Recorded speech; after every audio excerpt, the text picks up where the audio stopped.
I can get the disclaimer on the video. Good morning, everybody. I'm Jeff Tanner. I'm Dean of the College of Business. You may recognize my voice from the Strong Business Minute on WHRB, and if not, it airs at 4:34, so I hope you'll tune in today and listen to that. Welcome to the Lumsden Trading Room for today's presentation. And I want to tell you just a little bit about the room. This was made possible by an investment in the college by one of our alumni, Greg Lumsden.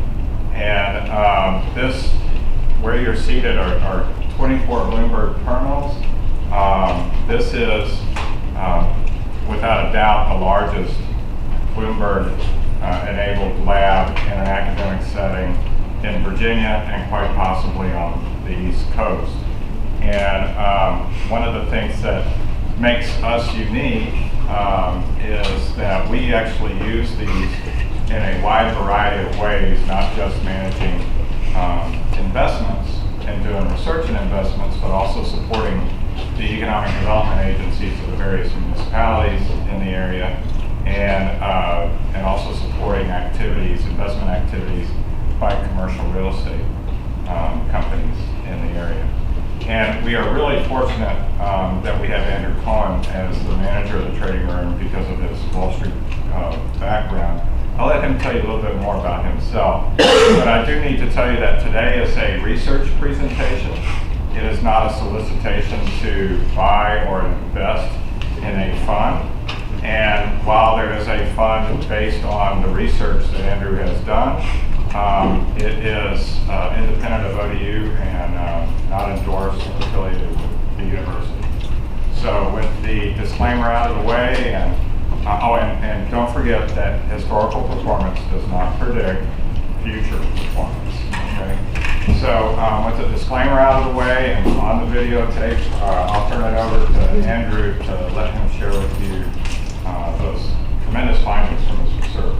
Thank you, Dean. Appreciate it. And so, for those of you that don't know me, I'm Andrew Cohen. I had a career in Wall Street, about a 15-year career. I was very fortunate, I did very well, and I was able to retire at a very young age. And one of the things that gave to my success is that I kept emotion out of things. I made sure that I was very disciplined. I followed, and that's one of the big things that separates people from success and failure. There's a lot of smart people out there. But if you don't have discipline, if you get greedy, you get emotion involved, you can lose everything. And so one of the approaches that gave me an edge was, again, I tried to systematically find areas where I had an edge. And I did a lot of research. And then when I came here to start teaching here at ODU, I wanted to give that same ability to kind of get an edge in the market to my students. And so one of the ways I started was, I wanted to find one, first of all, as I'll show you, I have Bloomberg to use, where I can use a lot of practical information. But in searching ways to help my students, I was trying to find a really good book for them that was simple and effective. And so after doing a lot of research, I came across a book called The Guru Investor. And the great thing about this book was that it goes through all the past gurus, the greatest gurus of all time, and it breaks down their strategy specifically. So we can take a look and break down and see which specific factors that each guru used to get these excess returns. And that's how I met Justin Carbon, who's a partner for Lydia Capital. His firm, basically, they wrote the book from The Guru Investor, and they invested based on these strategies. And so I wanted to see, first I wanted to recreate and test these strategies myself to see if they still worked. And they did, and I had my students, part of the assignment to my students was to recreate these strategies using Bloomberg to see if they still worked, and they worked. But then I decided, let me take it a step further. Just like, look, we had the New England Patriots just won the Super Bowl, and they were the best team in football this year. But what if we took an all-star team, we took the best players from the Rams and the Bears and the Chiefs, etc., right? We could definitely find a better team to beat the Patriots. So I used the same kind of philosophy, looking at all the gurus and analyzing which is the best factors from each of those gurus. And then I started testing that and found that I could get even better results than even Peter Lynch or Warren Buffett by themselves. And then I took it even one step further and looked for factors that maybe they'd even find. You know, with new technology, with higher powered computers, we can kind of isolate and find certain factors and permutations and combinations that they did not find. And so I'm here to tell you that, you know, some people believe in the efficient market hypothesis. Say, well, you can't beat the market. Well, I clearly disagree with that. Just like Peter Lynch beat the market by an average of over 10% a year over a long period of time, statistically, the odds of a random thing doing it is astronomical. So people like Peter Lynch and Kenneth Fisher and Warren Buffett, they certainly believe you can beat the market. And so I want you to find a strategy that kind of the basis of what they learned, but take it a few steps further. And basically what I'm going to show you now is a quest to basically achieve the highest alpha, the highest return versus the risk.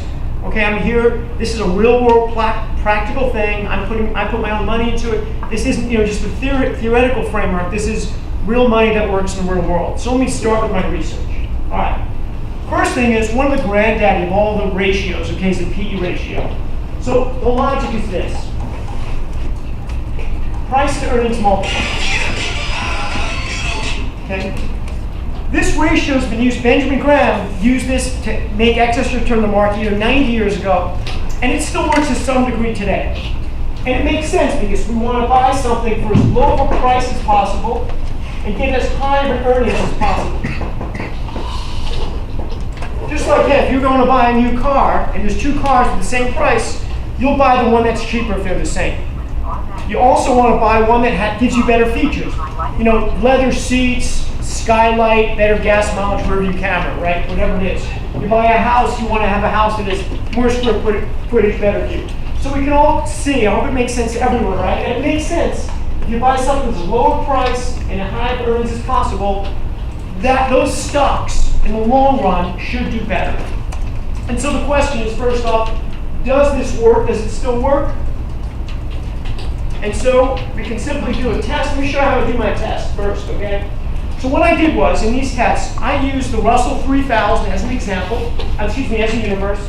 And I used that because that's about 98% of the total market cap of the investable universe in the United States. So basically, it's stocks we can invest in, and all size, not just large stocks, but basically all different size stocks. So what I did was I break it into quintiles. The stocks with the lowest P ratio, according to the hypothesis, would be the best stocks. So I put these stocks in the top quintile. The stocks with the highest P ratio, or the worst value stocks, we put in the lowest quintile. And of course, we would segment it. Quintile 2 would be the next lowest, the middle ones, the second highest, etc. And what we do is, to get a big sample size, we went back 15 years, and we rebalance it every month. So in other words, after the first month, we value the returns of each of these quintiles, okay? And then after another month, we rebalance them. Some of the stocks are going to move. If the stock's price went up, maybe its P ratio went from quintile 1 to 2 or 3, and it gets rebalanced. So we go 15 years in this case, and we do 12 samples a year, okay? We got a big sample size there. And then we take a look and see if it works. So here's a quick result of P ratio, right? This is basically showing quintile returns. This is quintile 1 over this time frame. Okay, I went actually back 15 years, beginning of 2004 to now. And as you can see, it works because if you look at it, there's a slightly downward sloping trend where stocks with the lowest P ratios do in fact perform the best. Stocks with the highest P ratios do in fact perform the worst. But is the ratio really good? Well, it's okay, it's not great. Let me show you why it's not great. The actual slope of it is not great. The differential between picking the lowest PE stocks versus picking the highest PE stocks, it's not that great to give you this big return. It's only a little bit of an edge. The other thing I want to touch on is the information coefficient. Okay? Without going into the deep math behind it, just in simple terms, it's basically the predictive factor of the returns. And it shows it down here. This time it was very predictive, when it wasn't predictive. This is a very low number. It doesn't show that the ability is not that predictive. In other words, if you had high returns for low PE stocks one month, it didn't predict too much that it would continue the next month.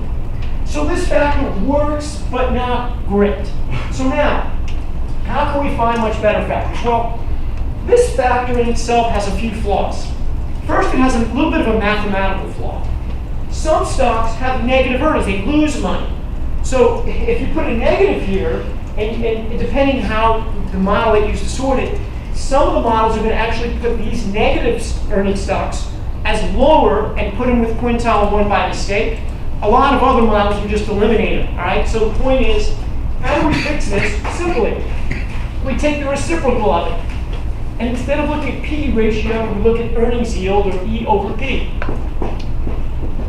This has two advantages. One, the price can never be negative, so we don't have to worry about any of the negative P/E ratios ruining the results. Two, when I explain to my students, it makes a little more intuitive sense.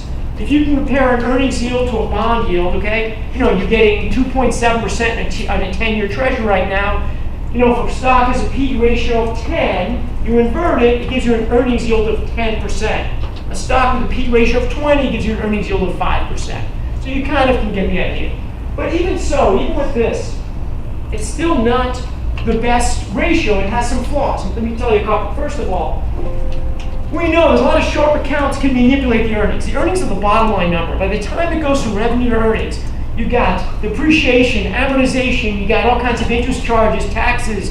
You can do, sharp accounts can do a lot of manipulation. Look at Enron, right? They showed these great earnings when in reality it was all smoke and mirrors from the accountants. So a much better way of looking at it is EBITDA.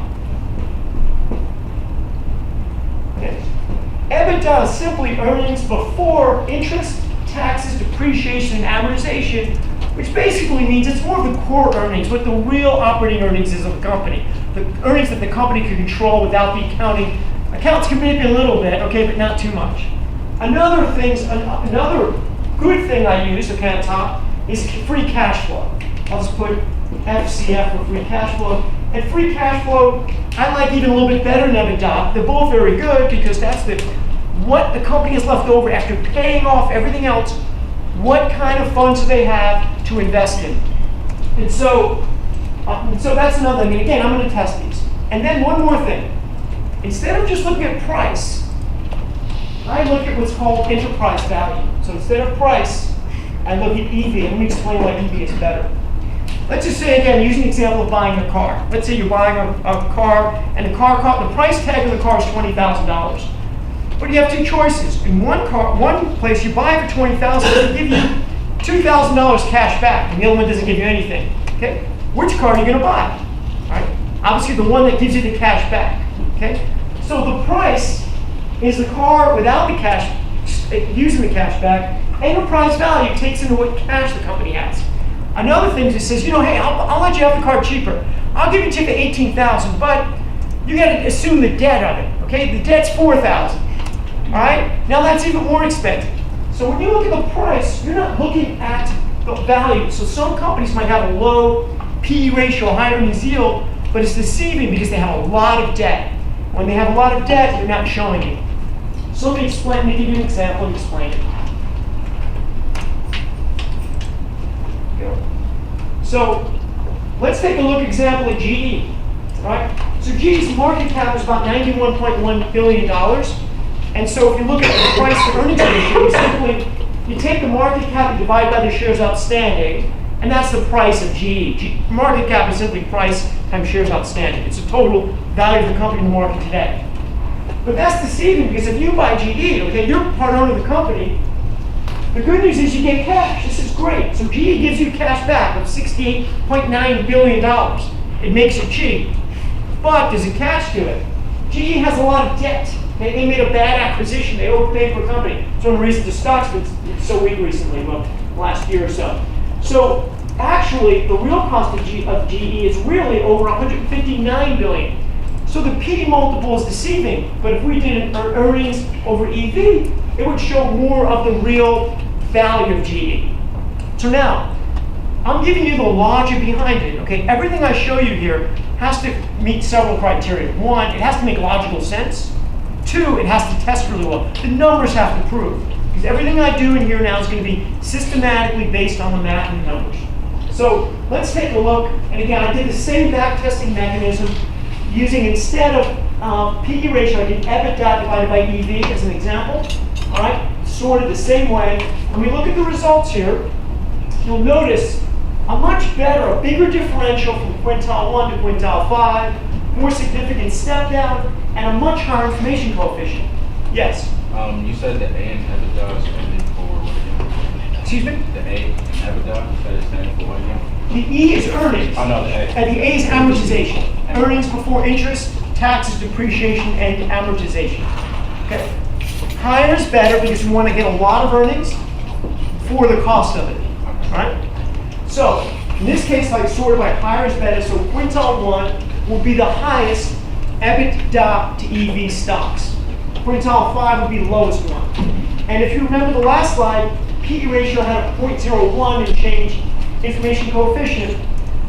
When it gets above 0.02, it starts to become significantly significant. It's good. Above 0.03 is very good. Higher is better. So we can see that EBITDA to EV is better than PE ratio. Yes, Ron. Can you account for survivorship bias in that? I'm going to go, when I go into it, yes. So in this case, this is relative, so it won't matter. When I do my model, I get rid of the active part of it, and I do all stocks in the future. So good point. You'll see. All right. So now, you understand the concept of that is relative. It's not to each other. All right. So now, here's some of the framework and some of the factors. Again, I've created a lot of my own custom factors. I've gone in depth and things. So here's the unique thing about the model I'm going to show you. I'm combining value factors with sentiment, volatility/risk to combine it all into a model. And what I do is I make sure that all the stocks have good liquidity requirements. I make sure there's no survivorship bias, as I will show. And I pick, what I'm going to do is I'm going to pick the top stock from each of the 24 GICS industry groups so that I don't have any sector or industry bias. The idea is I want to use the factors that work to give the highest return possible and get the maximum alpha without taking risk in a particular sector. It'll make sense as I show the model. All right. So one of my favorite factors is free cash flow and enterprise value. Just like I showed you, EBITDA to EV.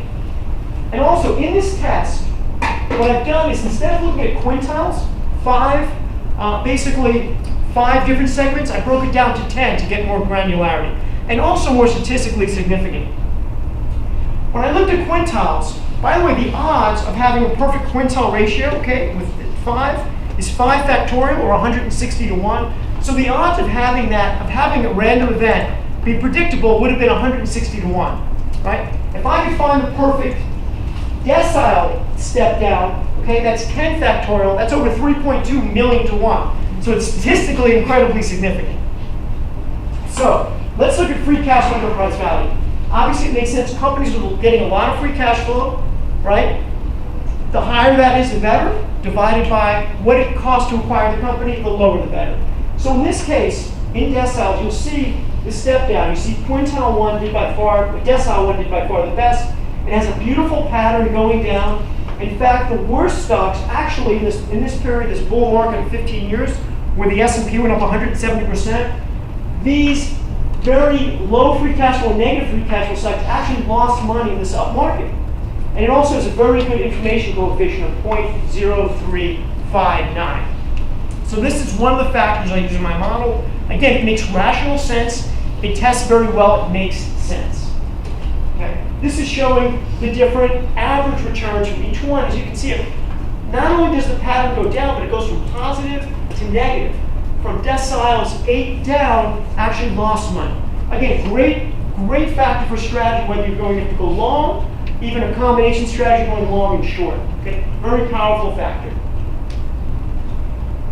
I've even taken, it's funny, I have my students who have different testing, and one of my students realized that if we look at even the most recent quarterly free cash flow divided enterprise value, the factor does even better, where we raised our information coefficient up to 0.038, and we even had a wider dispersion in the different cumulative returns. So this is just take a look. This is an example of an excellent factor that has a very high statistical probability of giving high future returns. Any questions on that? To make sure you get What's the difference between the previous one that you showed? Was that monthly and this is quarterly? Or? No. Okay, this is all monthly. The different chart I showed, okay, let me explain. This was, I just showed 2 different factors. This one was free cash flow over the last year divided by enterprise value. Which we took the free cash flow the last 12 months of the company. Right. And then we looked at it over just the last quarter. This is more recent. So what about, so it's like, what if a company was doing well early in the year, but it's now not doing as well? I just wanted a different framework. Yeah, Right, I get it. Yeah, so this one's the most recent quarter of free cash flow, and it turns out they're both great. This one tests a little bit better. Okay. All right. And then, then the next thing I did when I was trading, yes. What were the colors mean? Like green, blue? Oh, sure. This one here, Yeah. or the one back. Yeah, the red. Okay. So this is the different deciles. The bright green is decile 1. These are the stocks with the highest free cash flow to EV. Okay. Decile 10 would be the bright red. So those different colors. So as you can see, Q1 corresponds right here. The number to look at is the cumulative adjusted cumulative return. 740% for decile 1, 400% decile 2, and so forth on that. Okay? That's the ratio of free cash flow to EV. Correct. Showing you the cumulative returns over 15 years, rebalanced monthly. All right, good questions. All right, so now I've used several of these really good value factors in my model. I also used, one of the things I did a lot of, when I was a trader market maker, I read thousands and thousands of analyst reports. And so the question is, are analysts good at predicting stocks? Like, we follow analysts with high ratings, can we get excess return versus low ratings? And so the answer is, analysts are not very good at predicting good stocks, but they are very good at predicting bad stocks. And I'll give you some examples. Like, sometimes I would look at a stock, and I would see an analyst who has a buy in a stock. And let's, like Apple, for example. When Apple was up about 210, 215, a lot of analysts had buys on the stock, but they had target price ratings of like 210, 205. So I called an analyst and say, hey, how could you have a buy in the stock when your target price is below where it's trading? And then they would like pause and do a little shuffle, and they could never explain it. But what I noticed is that when analysts have sell ratings on stocks and really low ratings, those stocks do in fact significantly underperform. And so as a trader, when I looked at the reports and said buy, I totally ignored it. When I looked at companies that had sells, I would avoid buying those stocks and short it, and usually could do very well with them. So when I got to this wasn't strictly tested when I was a trader. I didn't have the time. Now that I'm here, I said, I'm interested. How does this work? So first thing I want to show you. This is the same test I did before, very, very consistent. This is showing analyst rating. Okay, analyst rating. Decile 1 would be analysts with the highest rating in the stock. And this comes from Bloomberg. What they do is, there's a whole bunch of analysts showing the stock. Bloomberg takes the average of them and gives them a rating from 1 to 5. 5 being a strong buy, 1 being a sell. Most stocks have strong buy or outperform ratings. Very few analysts have the guts to give stocks sell ratings. So, as you see here, first of all, you'll notice, certainly from decile 1 to decile 8, there's absolutely no pattern. You're actually better off buying decile 7, okay, than decile 1. So basically, there's no statistical significance there. But if you notice, the worst stocks do in fact underperform. Okay? So this doesn't do anything good in itself, so I dug deeper. So the next thing I want to show you also is target price premium. This is the target price that analysts predict the stock to go to. In other words, if a stock is trading at 100 and the average analyst predicts a target price of 110, that's a premium of 10%. Right? And we get the average of it. And I found this is a little bit better than analyst rating. Interesting, the same thing. Look at decile 10. So what I did was, I decided, let me look at just decile 10 to see if I can get some kind of alpha from that. And I found an amazing pattern. Look at this. This is the bottom 10% of analyst target price premiums. Okay. So from decile 4 and 5, actually, they would, in a bull market, in a 15-year time, these stocks actually lost money. Here's the amazing thing. Look at this information coefficient, 0.0515. That is astronomically high. That means it is incredibly predictive. I mean, basically almost every month going forward shows that the next month works. So basically, you can take two things from this. One is, you certainly want to avoid at all costs buying the stocks that have very low analyst target price and negative premiums for analysts. And two, of course, if you're creating a short model, these would be great candidates to short and make money on the downside there. Okay? So I decided to, at least when you'll see by my model, I make sure I never buy any stocks that have the really low analyst ratings and analyst target price premiums. So I use that in order to eliminate the bad stocks. Okay. A couple of other things. Volatility. When you think of volatility, of course, right? Volatility is the enemy of returns. Let's say you have two fund managers. One fund manager, he takes a risky strategy. You say he gets $1 million, he doubles it. The next year he makes 100% return, right? Now he's up to $2 million. The next year he's a bad year, he loses 50% of his return. All right, he can brag, hey, I'm pretty good. My average return is 25% over these 2 years. But what's the problem? The problem is volatility worked against him. At the end of the 2 years, he had $2 million, and then he's back to $1 million. He's made nothing, absolutely nothing. So another fund manager who's more conservative maybe, he makes 10% and then another 10% at the end of 2 years, he's up a little over 21%.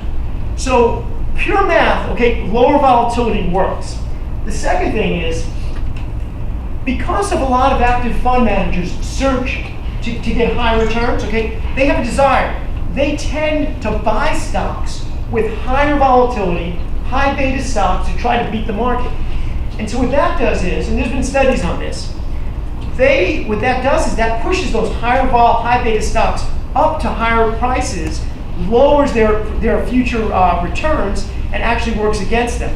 So again, this is my hypothesis. Let's look at the math, let's look at the numbers, see how it works. All right.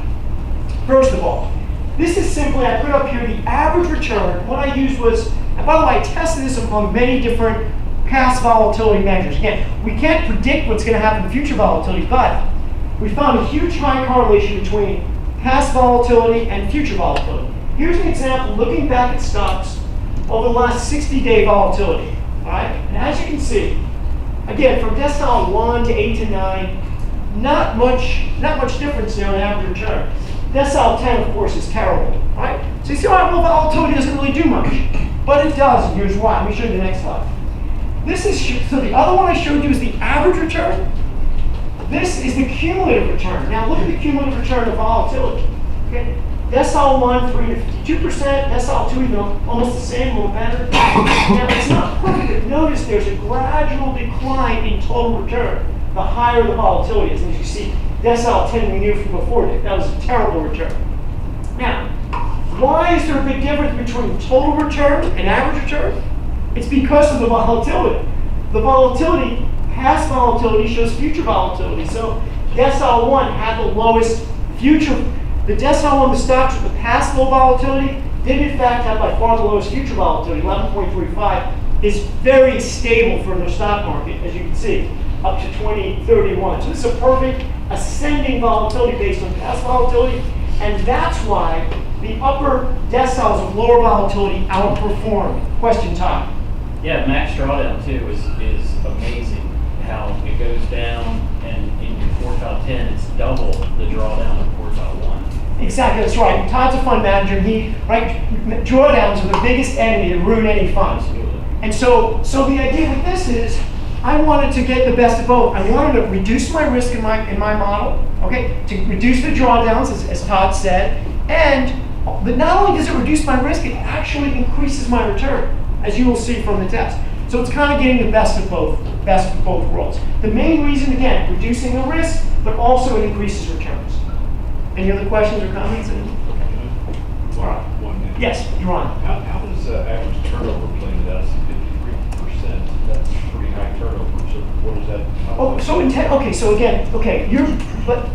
I think you're confusing the total return of a model versus a factor test. This is a relative test where I want to get as big a sample as possible. So every month I'm intentionally rebalancing. And so what will happen is, okay, if a stock was very volatile and then suddenly became less volatile, it will be moved to a different decile. So the point is, when I show you my model, I do rebalance monthly, so I want to compare apples to apples. Okay, but yes, this is a high turnover. All right. Andrew. Yes. So in other words, the stocks that had the least amount of volatility stayed in the first quartile, basically, and the stocks that had the most volatility stayed in the 10th quartile. For all intents and purposes, all the other ones kind of moved around a little bit.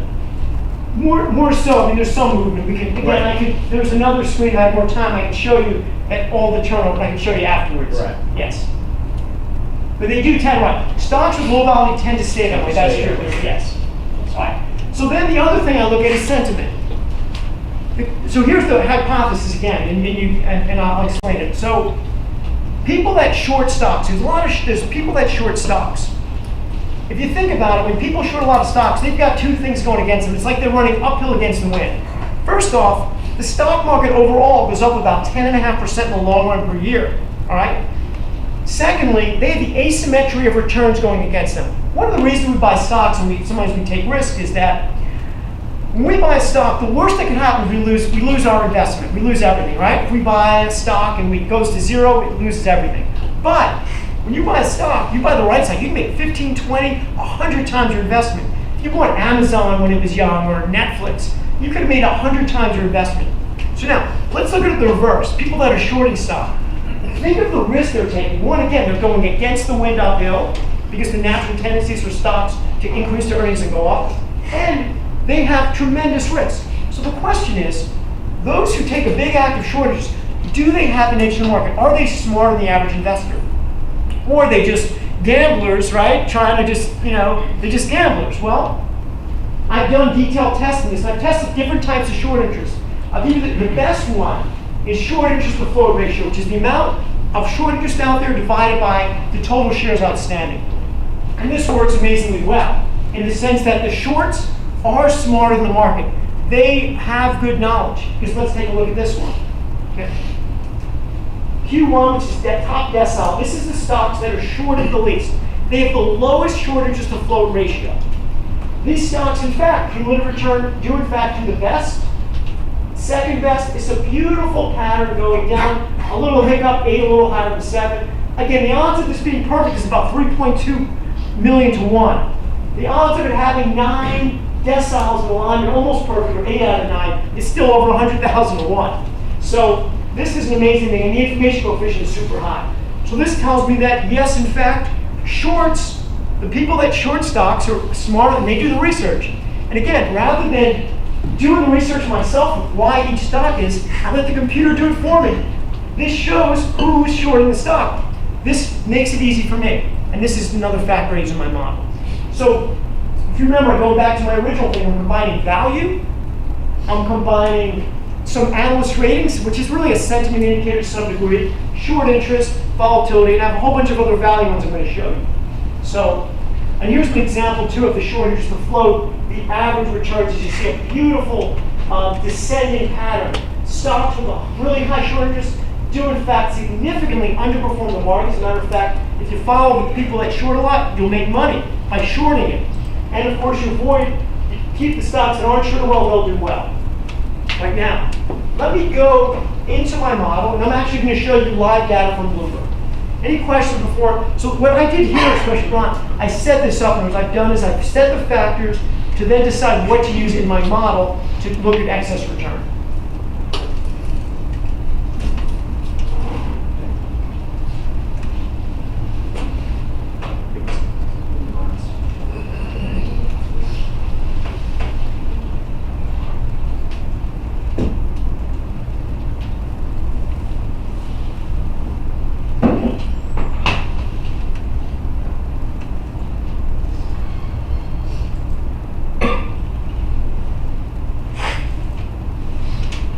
So I'm going to show you here is a step-by-step process of my model.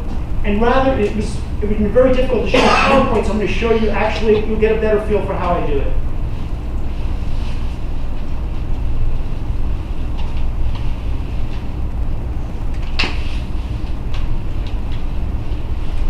Okay, so this is a model, and I just redid it yesterday just so you're current with everything.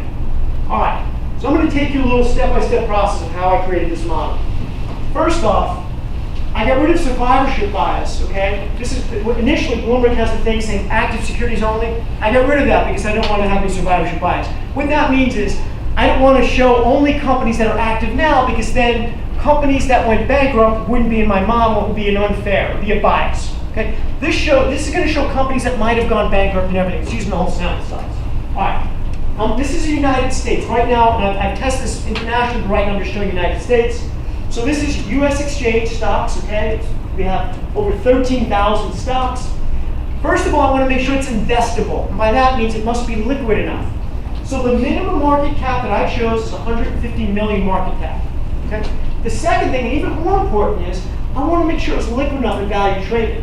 So what I did was I looked at the average, basically turnover, the average volume of the stock times the price over the last month per day, and I want to make sure that we had at least 150 million traded per day, so the stock is liquid. So these things are simply a liquidity factor, and of course penny stocks can be very volatile, they're not real, so I made sure that the price was greater than 1. So after that, I had still about 4,400 stocks in my universe. Going back to, if you remember my analyst screens, how I showed under no circumstance buy stocks with very low analyst ratings or low target prices? Well, I made sure to eliminate that. I made sure that any stock that had an analyst rating below 2.5, I eliminated. And any stock that had a negative target price premium, in other words, the average analyst forecast for the coming 12 months return was going to be below where it's trading now, I totally avoided. So I used this to eliminate, and I was left with, as you see here, about 2,600 stocks. Then I started using my value factors. Free cash flow, latest quarter to EV. Todd, that was the question you had asked. Free cash flow, I use free cash flow divided by price. I use cash generated to cash required, EBITDA to EV, EBIT to EV. I also look at top line growth, so I use sales to EV, higher is better. Okay? I wanted to get some top line, obviously companies with high revenue I want to include in there. And then I kept going. I also put in my volatility factors. I use 30-day and 60-day volatility. I showed you the 60-day in there. And I also want to make sure that the company, this is a safety factor, free cash flow divided by debt. I want to make sure the company had a lot of free cash flow to pay its debt. So that if the market turns sour, my stocks hopefully will not go down as much as the market. And then there's a shortage to float. So I didn't show you the actual algorithm, but I'll show you a little bit of it right now. So I combined all these factors. And just to give you a quick sample of it. So what I did was, don't worry about the computer part of it. What it is simply this. Just like if you're looking at, if you're a professor and you're looking for the final grade, you don't just look at one grade the student does. You want to combine everything together into an average. That's what I did with all those factors. I basically combined all the factors I showed you, okay, and I weighted them based on how powerful they were to some degree, making sure that I had a representation from value, which is the mainstay of it, volatility, and sentiment all together. And then what I did, I took it one step further, is I separated by GICS industry group. There's 24 different industry groups. I ranked them and took the top stock from each industry group. So in other words, I want to avoid having a big industry bias. What if I picked a whole bunch of great stocks that look good, but let's say the oil stocks and the price of oil plummets, right? Then no matter how good my model is, I might take a loss because I picked the wrong sector or the wrong industry. Right? By weighting it out evenly, I've reduced my risk, and if oil prices plummet, all right, I'll lose money in my oil stock, but I'll make hopefully more money in my airline. All right. So let me show you now the results. So this was basically the model, which I narrowed down to, I think, the top 24 stocks, and I should say the top 24 stocks, the best stock from each of the industry group. And now I'm going to show you the results of the back test, and what I did was I'm going to make sure to give credit for my former assistant, now partner, Thane Dunn. So I had a PhD assistant there work with me intensively. He did a lot of research, and he's now a professor, assistant professor at Siena. I wanted him to independently validate all my results. So he did, this is all that he did, he independently validated everything. This is the general model strategy. Okay, again, the top ranked stock from each GICS industry group. We rebalance monthly. We went back in this model from January 2006 to the end of the year 2018. The reason we did that, some of the factors, I wanted to go back as far as possible and make sure I captured 2008 in there. But if I went back too far, some of my factors were pretty unique. Bloomberg wouldn't have the best data. I did, by the way, validate a lot of the factors. There have been studies done if you're interested in what works on Wall Street. And some of these factors were tested back from 1926. And so there's some very good long-term testing on the basis. My factors are sometimes derivations of those factors, but the concept and principle is the same. All right. So as you see, hypothetical beginning market value, $1 million. After this time frame, it grew to over $8.4 million. after assuming we took out certain fees and slippage costs and everything else, still made 7.7 million, average gain 575,000 on the model, and after slippage costs and expenses and everything else, about 522,000 per year on average, okay, because it's all compounded. Let me just give you some better statistics.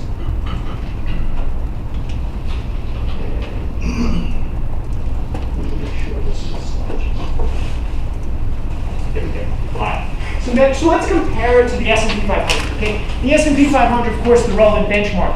There's no point doing a portfolio, making a fund if you can't beat the S&P 500. Otherwise, you might as well just invest in an ETF. So let's take a look at it. So this is a total return 848%. Destroy the S&P 500.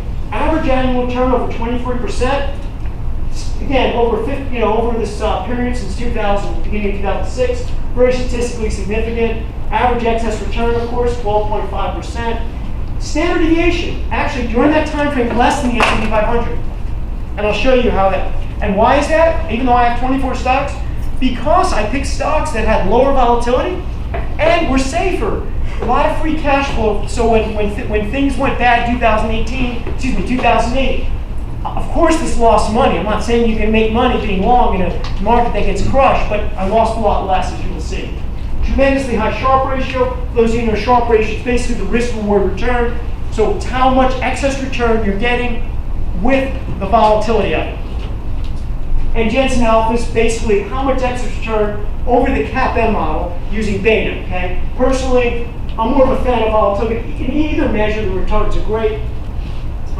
Information ratio also fantastic. Skill ratio highlight. This is a new ratio that was put out there testing fund managers' skill level based upon their consistent returns divided by the risk. Kind of a different way, the Sharpe ratio. Anything above 1 is outstanding, is amazing. Okay, so the fact that it's almost 2 is almost off the charts. It's fantastic. All right, and again the beta, a little less than 1. And of course the beta and the correlation with the benchmark 0.91. They're going to be the same. So, any questions on these returns, first off? Yes? So skill ratio measures what factors are involved in measuring skill ratio? So there's a paper, let me see, I put this link here, let me see if it works now.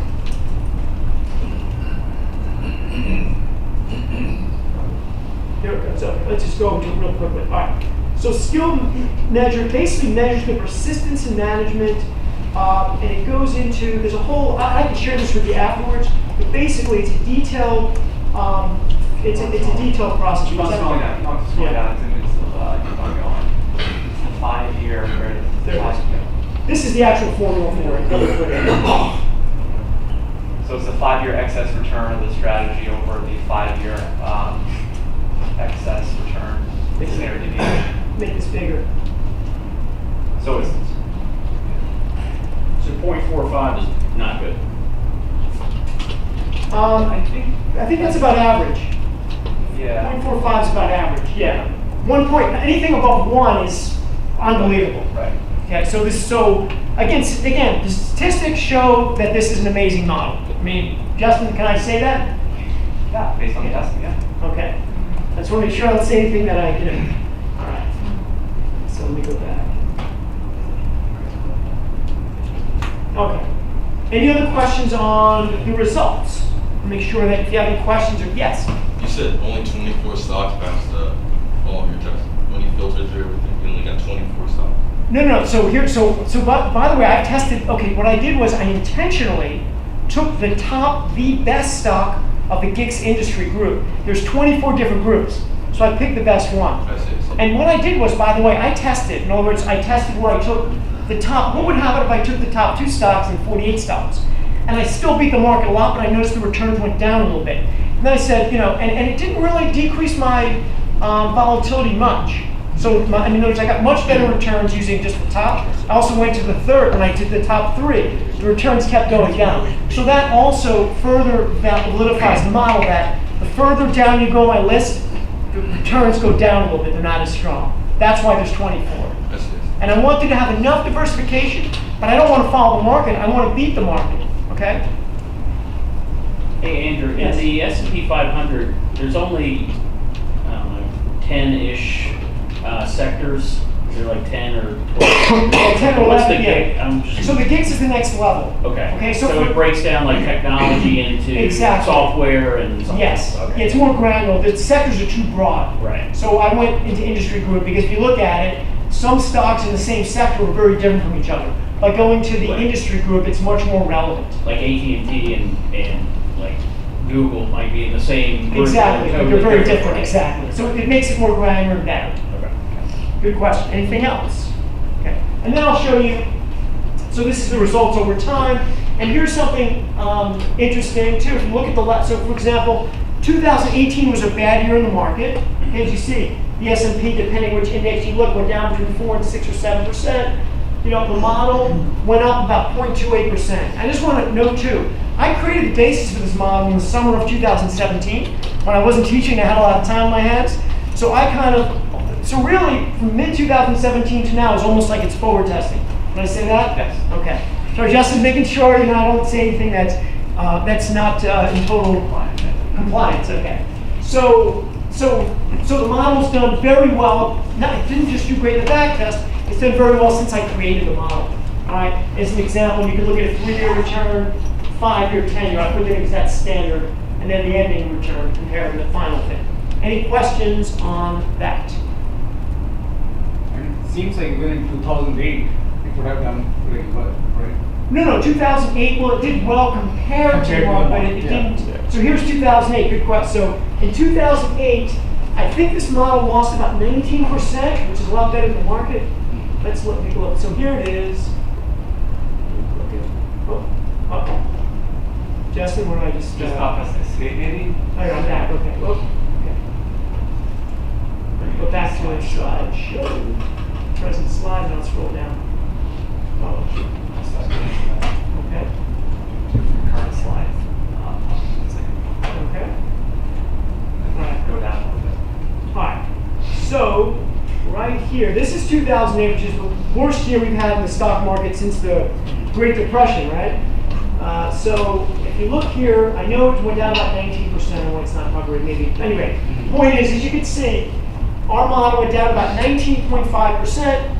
The S&P went down about 37%. So, we did half as bad as the S&P 500. Again, this is a model that's fully invested in the stock market. If the whole stock market goes down, of course this is going to lose money, but the idea is that it will hopefully, lose less than the overall market. And the market does well, it did much better. Look at 2009 was a big rebound year, went up over 60% that year. All right, any questions on this?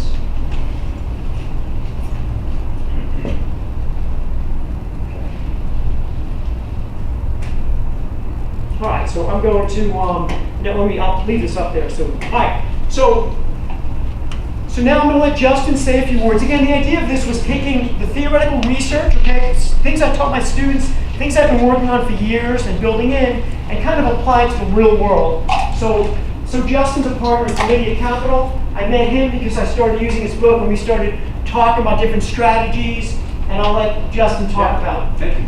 Thanks, Andrew. It's a really good presentation.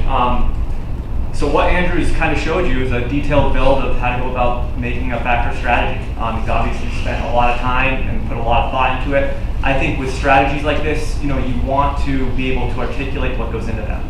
It's not just a bunch of numbers on the screen. It's what's the theory behind them. The reason I'm here today is because we've partnered with Andrew and Fong, who's on the phone. And we're actually implementing this in the real world with actual money for actual clients through my firm, Lydia Capital. So let me just give you quickly a little bit about me and our firm, and then we can open it up for questions. I live and work out of Connecticut. I graduated from UConn with my economics degree and my MBA. I've been tracked for UConn. I was a member of the Connecticut Air National Guard. At business school, I went to the full-time program. And I was inducted into the UConn School of Business Hall of Fame, which was awarded to one student in the business school program.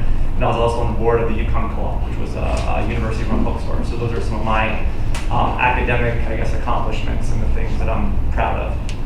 For 15 years at Lydia Capital, we've been running a series of quantitative strategies So that's why this is a nice fit between what Andrew's doing and what we do.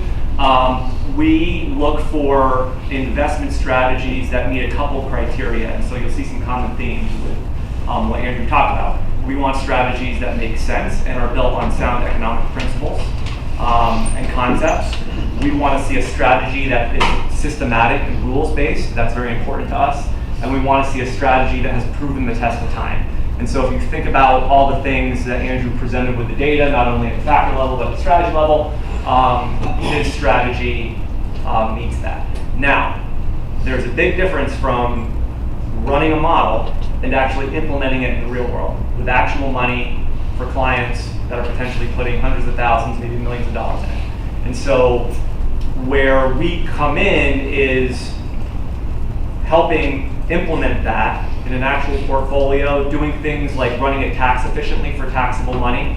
If people put taxable dollars with us, looking at things like the slippage and the liquidity requirements. The liquidity requirements that Andrew has in here are certainly, those are sufficient. But as funds grow and assets come into funds, sometimes those liquidity requirements have to change. Because if a fund gets too big, your universe starts to be a little bit limited. So there's all those things that you have to think about when implementing a factor strategy like this with actual money. And then, there's the client aspect of it, which I know we have some financial advisors in the room, which, I sort of sometimes like to say, on the one hand, we're investment advisors. On the other hand, I'm part psychologist or psychiatrist, especially during down markets. So it just, I'll kind of wrap it there. I just think it's really cool, like for the students that are here and the faculty, that this is like an idea that was researched, incubated, and hatched out of this room with Andrew and the research he's done, and now this is being like implemented in the real world. And I think if colleges and universities can kind of take that and do more of that, that's only a good thing. Great, yeah, and I just want to, before I answer questions, one thing too, the model I'm doing, I don't personally pick this stuff. This is the model that I created, so it's totally systematic, algorithmic, mathematically driven. There's stocks in there that I never would have possibly even looked at. It's impossible for me to look at 4,000 stocks. So the beauty is, I see a stock in here, I might be a stock in there I've never even heard of, right? But then I look and say, wow, this stock's up 5%, this is great. The other thing that's very important is, there's been a lot of smart people, and then they get a big ego or they're afraid to take losses. The beautiful thing about this model is that, I know, right? We all have this. We buy a stock, and suddenly goes down. We say, well, I'm going to wait for it to go up till I sell it. Then you end up taking a big loss. The beautiful thing about this model is it's all rules-based. I don't make any decisions saying I like it or don't like it. When the numbers don't show, the stock is sold and a better stock is bought. So there's no holding long-term loss, and that's a big thing. A lot of funds really get hurt because they hold positions too long and they take these big losses. You look at long-term capital and some other supposed smart people that got greedy. So I just want to bring that up. And questions, yes? If there was a loss, how long would the loss be held? It's every month, it's rebalanced. So it depends. Now, if a stock went down a little bit, but the numbers show, hey, this stock's great, it's just a temporary thing, it'll hold it. It's not, the point is, it's not a subjective decision by someone not wanting to sell a loser because of his ego, okay? The model determines that based on the numbers, okay? Some stocks might be held 6 months, some won't. Yes, Ron? And that's true, but the turnover ratios that I saw in the 30 to 50% range there Correct. make his job about being tax efficient very difficult. Right, so that's a good point. Very good question. We run two different models. We run a raw monthly rebalance model that's appropriate for retirement funds. There are some people that just say, I want the thing that has the most alpha potential regardless of taxes, although that's not common, but we do hear that sometimes. And then from a tax efficiency perspective, we run a parallel model that takes Andrew's model and we basically still do the monthly reval, but we harvest losing positions and we hold winning positions for more than 12 months. So you're layering in this like tax management system. It's still, it's not like you're still going to have, like 100% turnover, 150% turnover, but we're trying to maximize the long-term gains. You have two different funds for that? Yes, different strategies. Yep. So basically, it's algorithm that they set up. For example, Right. If I have a stock and it was a top-ranked stock in the GICS, and then let's say it goes up and it becomes a second rank, it would be foolish for tax reasons. Okay, if you have retirement money in there's no issue. Like I have a lot of my own retirement money in there. But if you care about the taxes, it's still a good stock, so it wouldn't be sold. But if it went from 1 down to 5 or 6, then it might be sold. So in other words, if it turns from good to bad, it will be sold regardless of taxes. But and let's say you have a stock for 11 months it's done really well. Right. Based on the algorithms, it'll do as much as it can to hold it so you pay the lower long-term taxes. And again, that's all algorithmic and again systematic, correct? Right. It's not like someone decided, oh, I like this or don't like that. It's math and it works. Yeah. So, Andrew, do you know the returns with the tax, after the tax hits? I don't. No, I mean, that's something that, we've done a lot of testing with our own models on it, but this model was actually launched with actual money, recently. So these strategies are running in parallel. So I mean, we don't have a long-term return with the tax system. I do have one thing I can share though. I did test the model where I rebalanced it, I rebalanced it quarterly instead of monthly, and the returns do go down significantly, but they're still way above the S&P 500. For example, the returns, I think instead of 876, when I rebalance it quarterly, it's about 478. And then when I rebalance it annually, it goes down. Again, that tests part of the robustness of the strategy, and that's the reason I rebalance, because numbers change. If you do it more frequently, you can get better alpha and better returns for it. Is the fee higher for the taxable fund? No, I think it's the same fees, yeah. But yes. Justin, I'm not sure for Justin, when you said you actually harvest losing positions, what does that mean exactly? So that means if we have a loss on a position and it falls out of the top ranked stocks in Andrew's model, we will sell that stock and harvest the loss. It just means we're booking the loss. So that you get a tax benefit from it. Yeah. So it helps you tax-wise, so that can offset a gain on something else. Is there a lower bound or certain tolerances than a small below? Yes, it falls out of the top 4 positions in the industry. Okay. So because he's ranking all of those stocks.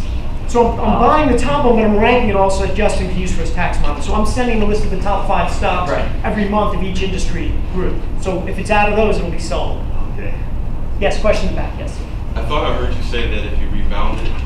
Rebalance, yeah? Yeah, rebalance it at monthly, or you did it shorter periods than monthly, that your actual profits would, your profits would actually increase. You said if you did it for a year or quarterly, that you saw that your profits would decrease. Correct, because think about it, right?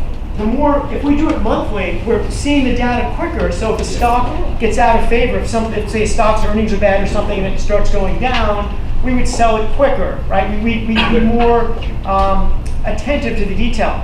And that shows the validity of the strategy. Because a lot more can happen in 3 months than in 1 month. And there's a little wrinkle. It's a good. I see where you're going. But let's kind of get one layer deeper. So when you're doing a pure annual rebalance, let's say you're buying 24 stocks on January 1st, you're holding those 12 stocks for a year, and then you're doing another rebalance. That's how it works in a model. The way our tax system works, we buy the 24 stocks January 1. On February 1, there are some names that will harvest. They've fallen in score. We have losses. We'll harvest those. Maybe 3 or 4 names can come in. So you still hold true to this idea of letting the model bring you into the best stocks on a monthly basis. You're just not, it's not as much. It's not as high. So don't confuse Andrew's remark about the drop off in annual performance to be exactly like our rebalancing system. And unfortunately, Bloomberg doesn't, like the people we've talked to that are interested in this have asked, like, does Bloomberg have the capability to test that? And the answer is no, but then they said to me, well, maybe they should.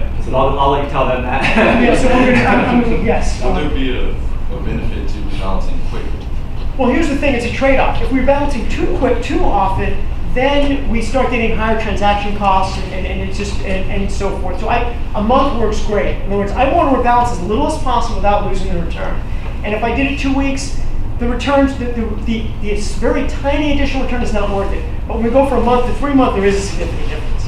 Okay, but that's a good idea. And sometime we can come and I'll show you that, like how it is for a week or 2 weeks. What'll be really interesting after a year is to look at your model versus the tax model. Yes. And see if the excess return that you're getting in your model is just worth it to go ahead, because you're making the money. You might as well go ahead and pay the taxes on it. I mean, if you're getting 12% excess return, I mean, you might as well pay the.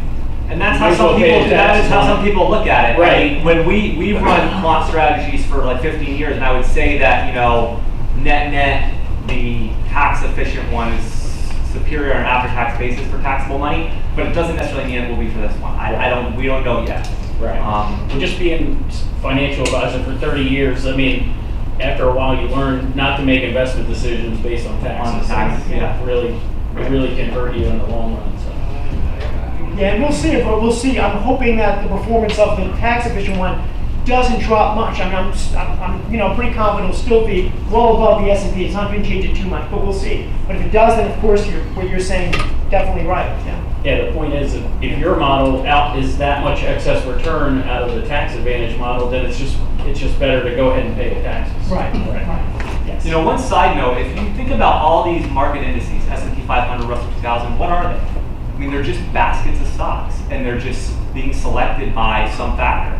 I mean, the S&P is basically like a large cap, mostly momentum, right? And not momentum, or large cap, it's rewarding the largest companies, and those. But there is a rebalance. Right. I mean, the S&P rebalances. There's stocks that are removed, there's stocks that are added. So this concept of rebalancing isn't, it's like it's happening all over the market, and it's happening in indexes too, and people kind of sometimes forget about that. It's just a point. Just make me think of. Any other questions? All right, great. Well, thanks for coming, and I'm happy to, if anyone wants to talk afterwards or go over strategies, please come in. I'm always open here to talk to you all.